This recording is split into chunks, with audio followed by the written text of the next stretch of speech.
All right, well, today we are sitting here uh, talking about a very sexy subject. Um, Needless to say, if you haven't figured it out, it's about sexual disorders. But first, we have to know what is sex. What is sex? That's an open-ended question. Well, it really is. But let's kind of begin by some normal things. Um, because the word itself, as you kind of alluded, can have more than one meaning. Tell me the one that comes to your mind. I guess the one that comes to most individual mind would be intimacy between a man and a woman, sexual intercourse. Sexual intercourse. Okay. All right. And generally, as we think about this subject matter, what really happens? What really happens, actually, Dr. Chaudhry, most sex is located between your ears. Okay. Okay. And so when we are seeing people who come in for treatments, when this subject matter is brought up, do you feel people talk freely about that, or they're embarrassed? Usually people are embarrassed, Dr. Chaudhry, and a therapeutic counseling relationship could be established before an individual becomes comfortable enough to share those type of thoughts with you. Absolutely. So sexuality, human sexuality, is a very kind of uncomfortable subject matter, but yet a very important subject matter. Why would that be? Why human sexuality is an important matter in our species to begin with, or any species? Well, for any species, the number one modality would be procreation and continuing the species. Absolutely. So it's a very innate, very strong biological desire. So you're really hardwired for sexual urges, wanting, fantasies, and the activity that follows as part of the biological, very hardwired rhythms of life, and it serves a purpose for species propagation. But yet, at a very cultural level, we have variety of feelings about that. Some cultures may be more open, some cultures are a lot more inhibited, and yet that is something to be aware of. So with that background, why would that be even important in the field of psychiatry or counseling? Quite often there's individuals whose sexual tendencies or preferences either causes them impairment or distress or harm or risk of harm to others. Okay, all right. Well, let's talk about first some of the very normal sexual behaviors. Say a married couple, or or a relationship which is going strong, and then people are struggling with their still sexual matters. What do you see commonly in your practice where there's no conflict in societal manner, but yet there's a difficulty? Usually it involves what would be termed as hyposexuality, where there's either a loss of interest or inability to perform. Absolutely. So very commonly in our practice, we see people who are coming in, and then I mean, sometimes we have students in our practice, and it's kind of almost very telling when a patient would ask me and say, "Well, could I have this session with you alone?" And I already have this knowing, that they have something that I want to talk about. It's almost always a sexual subject matter, not always, but many times. And so hypo desire, that we don't have the desire to have sex, and it causes conflicts. It causes conflict, and it's a quality of life issue. you know. So would there be other within those desires? So there's a desire not wanting to have sex. What are some of the other kind of difficulties that we might find in the normal with no conflict kind of phenomenon? Well, between partners, there could be a premature ejaculation.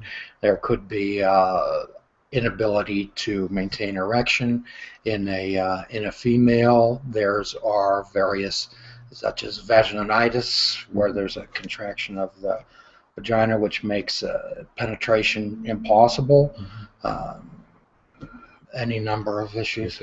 Absolutely. So that's that's the disorder of a sexual pain, disorder of orgasm, disorders of excitement, and disorders of desire. So we are looking at some of those things, and in relationship to practices in the psychiatric or the medical domain, sometimes the medicines can cause such difficulties, and so many medicines, including the SSRIs, which is the Prozac, and like other medicines, can cause difficulties in having sexual desire, so lack of orgasm, or being able to maintain erection, and those are very important plumbing issues Yes. of a male anatomy, and the medicines can cause those problems. So how do we treat, if we were to treat condition of, say, lack of sexual desire? Lack of sexual desire. Well, first of all, we'd have to rule out any possible medical conditions which may involve it. Mm-hmm. We may have to look into areas of substance use, which would affect performance and desire, and we would have to look at, quite often, an individual's self-esteem and self-concept comes into play. Absolutely, absolutely. Well, you seem like a doctor here sitting, even though I wasn't expecting all this comprehensive response. I play one on TV. Very good. So really the cause, we must know the cause, because you cannot treat until you know the cause. And sometimes the difficulties in the sense of that there could be a functional difficulty, there could be a hormonal difficulty, there could be like people who may have diabetes may have difficulties because of the small vessel disease and lack of proper nerves, excitement and so forth, which needs to be intact for these things to function well. So medical conditions can cause such dysfunction. Then, as you mentioned, lack of intimacy, lack of desire. If the couple doesn't get along, or there's not much of a joy of being together, then it doesn't happen. And I was just looking at this book here, and I was laughing, and they're talking about grooming a monkey. Humans are far from the only animals that follow a sexual response cycle or display sexual dysfunction. Here, a male macaw monkey grooms a female monkey while they sit in a hot spring in the snow in central Japan. Such grooming triples the likelihood that the female will engage in sexual activity with the male. So there's foreplay. Those are important things, and that gets you in the mood. I mean, that's really no different than getting in the mood for skiing or wanting to exercise. Getting in the mood of having the sexual, intimate kind of relationship is also so very important. So with that said, let's kind of move on to. And I just want to kind of say that it's so very important for us to be openly talking about these matters with those specialists or people who know your doctor or therapist, so that they can address that. It's not a subject matter to be hiding or feeling shy about. It's a quality of life issue, and there are a number of testing and things that can be done for male or female in the medical dimension and psychiatric dimension that can be helpful in making a good diagnosis and treatment. And often these are simple things, but can improve the quality of our life. And having said that, now you had alluded earlier on to talk a bit about some of the sexual behaviors which may be at odds with the sexual norms of a culture. Give me some idea what you meant by that. In psychiatry terms, they're called paraphilic disorders, and as I previously mentioned, they either cause distress or impairment to the individual and or harm or risk of harm to others. The most common disorder is voyeurism, which is basically spying on someone else to obtain sexual gratification. Yeah, that's very good.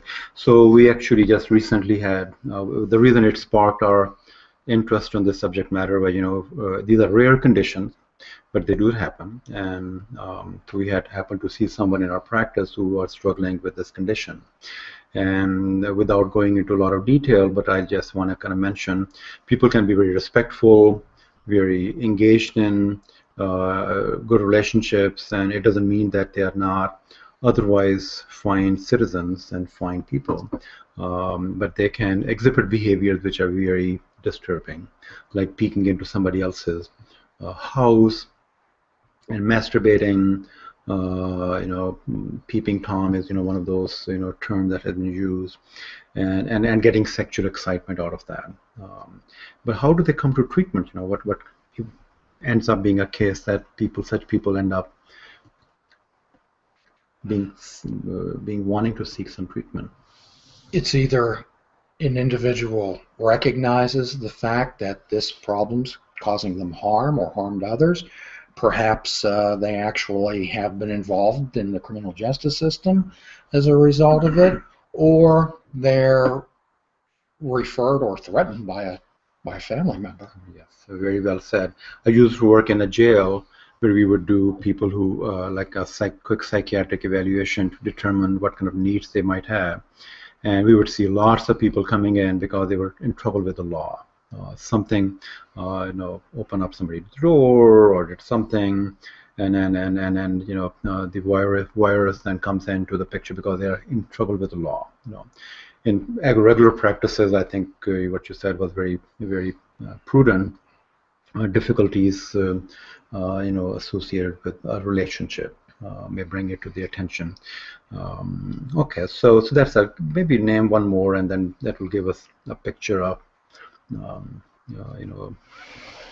Well, one of the common ones that you hear about on television would be exhibitionism, where an individual exposes their genitals to obtain sexual satisfaction. Primarily, it's become among males, and a predominant issue that seems to be everywhere is a preoccupation with pedophilia. Okay, very good. So let's kind of talk a bit about exhibitionism. Exhibitionism is, generally when we say I'm going to go to the art studio and see the exhibit, well, I can buy that, right? Most of us would be okay with going to see an exhibit. Well, you don't want to be exhibiting your own genitalia to people who don't want to see it. Would that be the issue? It's not that your genitalia may not be very phenomenal, but they may not be welcomed by some parties. So these are unwelcomed behaviors.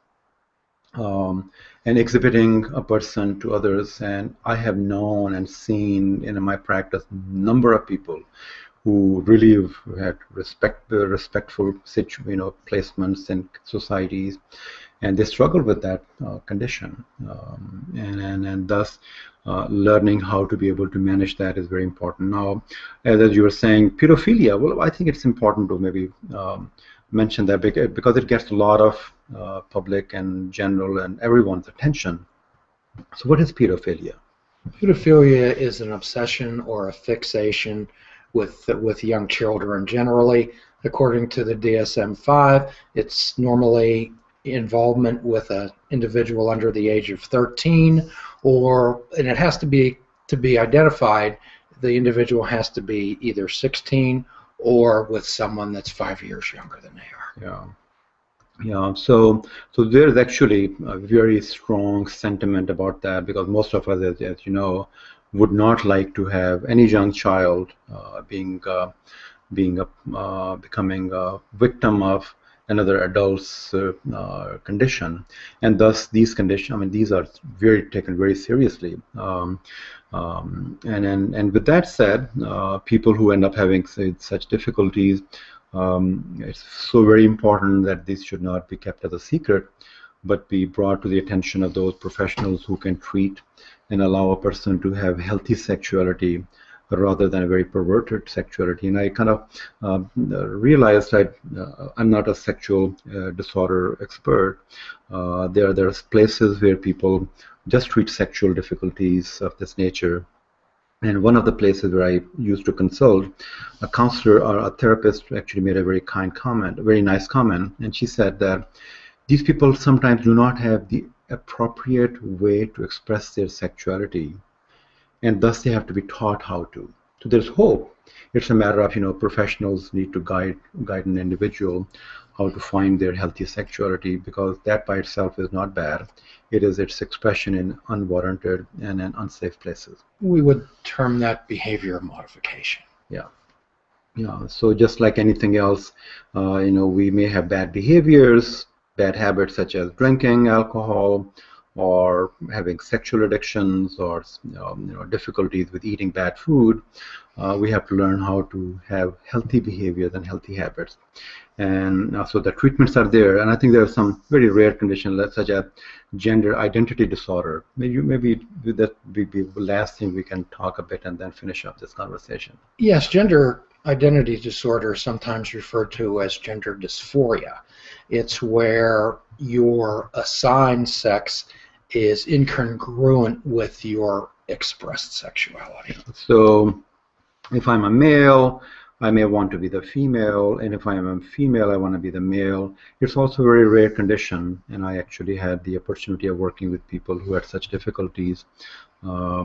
It is a very, very difficult scenario, very, very difficult, because the treatments are few, support is very limited, and a person feels very alone and very depressed and feels really out of place in the cultural norms. And but those are the challenges of some severe conditions.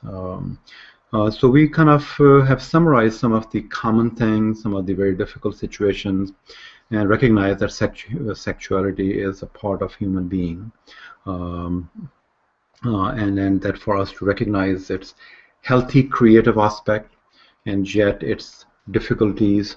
And we are here to support those who struggle with conditions which are within the scope of psychiatric practice, to assist the psychosocial issues associated with desires issues, partnership issues, challenges associated with medications, and health that can support a very vibrant sexual life, because that is an important indicator of healthy sexuality. We appreciate everyone who was here today to support this topic. We will be off next Monday, but we will pick up a new theme the following Monday in regards to the topic of interest. If you have a topic of interest that you would like us to address, feel free to send it to info@seclair.com. We would be very happy to address a topic that would be of value to you, enhancing your knowledge and taking away taboos. Thank you, Mike and Umair and Jen, for our technical team is sitting that you cannot see. This is our psychological team right here, and we thank everyone for participating today. Have a wonderful holidays.